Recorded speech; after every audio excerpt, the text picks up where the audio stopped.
Alright guys, let's talk about Vinland Saga Season 2, Episode 14. This one adapts chapters, 80 and 81 from the manga pretty precisely, adds a little bit of new content in there too, but essentially this is the drama that is building up on the farm, and we get more of a backstory of Arnheid and of course her husband, Garter. And Garter is a great pure tragic character that I absolutely love, that kind of archetype and character type, and I think he truly represents the slavery segment of Vinland Saga very, very well. And I feel for this guy, man, especially with the anime as well, when they were able to go into the backstory and the way that they made it feel between the family dynamic of Arnheid and Gardner. And even though they were an arranged marriage, things were good. Things were decent. They had a child and they were raising it together. And that's another thing that's introduced in this episode, is where he sees Arnheid on the horse and he says, you know, you still look beautiful. Thank God I found you. And then, of course, the irony of, like,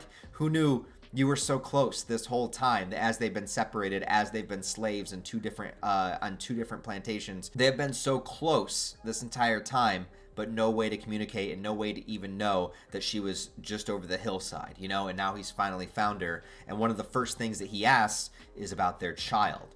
And there is no answer at first. Things are way too chaotic. And it's just sort of is one of those moments, like, what do you do? Like, Arnheid herself is even kind of like, she kind of resolved herself to the idea that she would never see him again. You know, that he was dead, that he died in battle, or that he was just gone. You know, she was going to be a slave on this farm for who knows how long, maybe her entire life, the rest of her life. And now all of a sudden he's in front of her, but it's not the version of her husband that she knows. It's not the well-kept, kind, gentle man. This guy is like a ravenous dog because of his situation and how desperate he was to get out of it. And Arnheid, although she is also in a horrible situation, wasn't quite as, she was taken better care of than Gardner was on his side. And so he is, he's disheveled, he's almost gone mad, he's become the storm.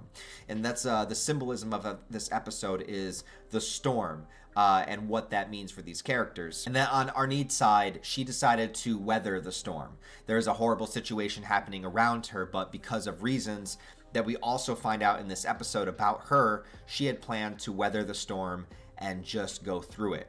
On Gardner's side, his storm had been so chaotic that he has become the storm itself. He has been basically changed and broken and traumatized to the point where he is now that same chaotic force that kind of took him in the first place. And it all comes back to the original war that he went off to as well. So let me break this down a little bit, talk about the episode kind of piece by piece here. Well, first we have the conflict at the beginning of this episode. So Gardner shows up, yes, but Snake is there, Thorfinn, Einar, and then Snake's two kind of cohorts, I think Fox and Badger are their code names. And so everybody is there. And so it's not just like he can grab Arnheid and go riding off into the sunset, even though he really wants to. Snake comes out with his sword, and they do have a battle. In this moment, I think it's a good showcase of both of the characters and their skill, because Gardner is already injured this entire time. You got to think he's injured, he's malnourished, he probably was abused as a slave physically. He's tired, exhausted. He's all of these things, but he has that pure drive to try to escape. He's basically become a little bit feral in a way where he just doesn't care. The adrenaline's up, doesn't matter. And he's still being able to fight on such an incredibly high level, even being as injured as he is. And on the other hand, we get to showcase a little bit of Snake's skill, and we've already been sort of built up to the idea that Snake, of course, he's the head bodyguard on this farm. He knows his stuff, but we haven't really seen him in an actual fight yet until this moment. And the guy is a boss. He's able to dodge everything pretty easily. He's got like a signature kind of sword and sword style that he's using, flipping it around. He's got good footwork, and he immediately notices the injury on Gardner. And I love how he questions his men. It's like, well, you said he killed one of you. Like, did you guys fight him? Did you injure him? He's like, no, he was already injured. Snake's just kind of like, Of course you didn't do any damage to him. So he has to, take the brunt of it, and he manages to take him down, hits the wounded spot, and then knocks him out. Doesn't kill him, though, because there's much more to come. And during this too, we get Einar's reaction where he is desperately wanting to help Arnheid. Now, we know that he's had a bit of a crush on her as the season has gone by, but of course there's many obstacles in the way, not the least of which is that she is Ketil's main private slave in many ways, and now he finds out that she has a husband. But Einar, takes it like a man, and he decides that he just wants to help her, right? And Thorfinn's holding him back, rightfully so, because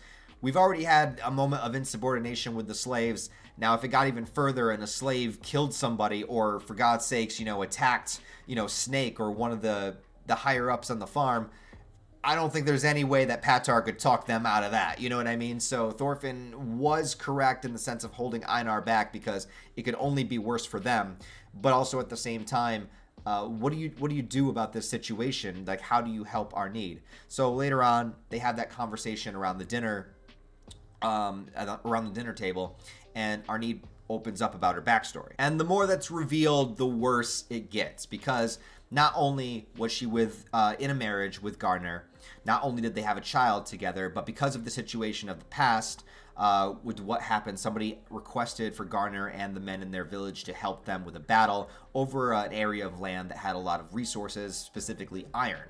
Now, the village that they came from, she explains, it wasn't a wealthy village, but it also wasn't a poor village. Like, they were doing okay. Like, they were all right.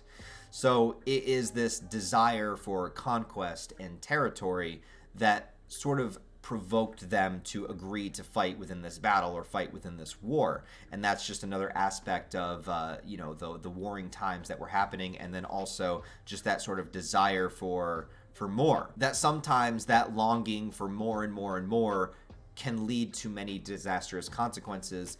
And it's also perhaps an idea that you don't quite appreciate what you have in the moment. Now, Gardner also had good points about going after and taking this as well, because if somebody else did, they could hold that over their heads, and they could also kind of expand the territory more. Their village could be in danger. And this is one of the things that I like about Vinland Saga, is that it's not black and white. Like, the world and situations that happen are very nuanced, and they depend on each individual person. And so I like that even when Yukimura throws in morals and ideas in there that he agrees with, he also shows the other side of it, which is something that I really appreciate as a writer that some other writers don't always do. Like, sometimes it's like, well, it's my story, so I want to tell my ideas about the world, and that's fine. But I really like when you are able to add in a back and forth, and you are able to show all sides of a situation. But in this particular case, it didn't work out in Gardner's favor. As they were gone, people knew that the men had left, and so they came and they burned down the houses, they took the women, and they even took their child. I forget the baby's name. It's like Halji or something. I forgot what it was, but they take the child away from Arnheid. So Arnheid lost her husband somewhere. She didn't know what happened to him, and then she actually physically lost her baby as she was trying to hold on to it. And the screams that the voice actress gave, as the baby was being taken away, were really, really dark. And so that leads to Arnheid's sort of new resolution about what to do, because currently she is pregnant with Ketil's child. And that opens up a whole other can of worms, because like I've been saying, yeah, she's treated well as a slave, but I don't think that she would have consented to have sex and get pregnant by Ketil if she were not a slave. So you have that on one side, and then from Ketil's side, he just knocked up a slave, so there's so many things happening here. How many people actually know at this point? But also that resolution of I lost my child before, and no matter whose child I'm pregnant with, I'm not going to lose this one. I'm not going to lose another child. I can't go through that again. I can't experience that again. And from a maternal standpoint, that makes total sense to where Arnheid is coming from. So the idea that she had already kind of, it became okay with the idea that she was never going to see her husband again, and that she's going to give birth to this child and raise it and love it. And now this all comes back. Everything comes back at once. That's got to be so difficult to deal with. And then her decision of what she wants to do about it. Is she going to continue to weather the storm, or like Gardner, is she going to become a storm herself? And so at the end of the episode, you know, she kept saying that she's not going to do anything about it. You know, she'll let him be punished, or whatever happens. I can't risk the child, but at the same time, you know, you have that memory of your former life, and she does have love for him. And so she's like, well, maybe I'll just go nurse his wounds or something, right? That's how it starts.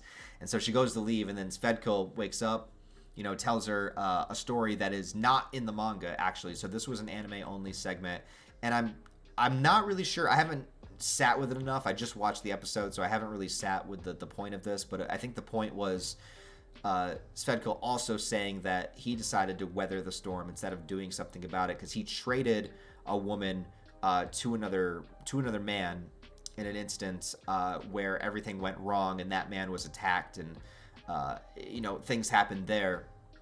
And by the time that Svedkil and Ketil went and tried to do something about it, it was too late and the situation was over. So they waited it out too long, and then they weren't able to do anything for it. They weren't able to get her back. They weren't able to correct the situation. And it was a mistake. It was a regret that he had. And in the manga, he mentions, maybe I should actually look at it. Yeah, so in the manga, he doesn't really say anything. He wakes up and says, I thought you were going to weather the storm. And then she says, I might help tend his wounds. Perhaps I shouldn't see him again. And Svedkil's just like, I won't blame you. It's your choice. And also, I'm sorry that I can't help you. So I think he understands a little bit what she's going through. And I guess the anime was trying to expand on that and give him a little bit more of a specific situation in which he regretted. Anyways, I'm really excited to get to the next episode, and probably the next two. I imagine at least the next 2 or 3 episodes are going to be heavily invested in this particular storyline before the storylines converge and we get more madness. I'm excited to see what happens. I thought the episode handled it very, very well. And I'm curious, for the anime-only people, what you guys, what are your predictions of what's going to happen, and how Thorfinn and Einar will also play into this event? Do you think they're going to go after Arnheid and help her? Do you think they're going to try to do something else? Are they going to try to talk to like Pata or something? Like, what do you think that Thorfinn and Einar plan to do in this situation without screwing up their own situation, but doing the correct thing and helping these people that have been, these two lovers that have been torn apart and now suddenly are back together? So let me know what you guys think of this episode. I thought it was great. I'm excited for more. I really wanted to keep going because, like, I know things that are coming up, and I was like, oh, come on, like, get a little bit more. This episode went by too fast, man. That's all I can say. But let me know what you think about it. Also, if you enjoyed this review, give it a thumbs up and a comment down below. Let me know what you thought. And if you want to help the channel out on a deeper level, I do have a Patreon, channel memberships as well. For as low as $1 they are. And then there's also a merch store down below. You can get yourself a motherfucking Zod shirt, and as well as all the various social media links where you can follow me. So other than that, guys, I hope you have a wonderful rest of your day. I'll talk to you next time.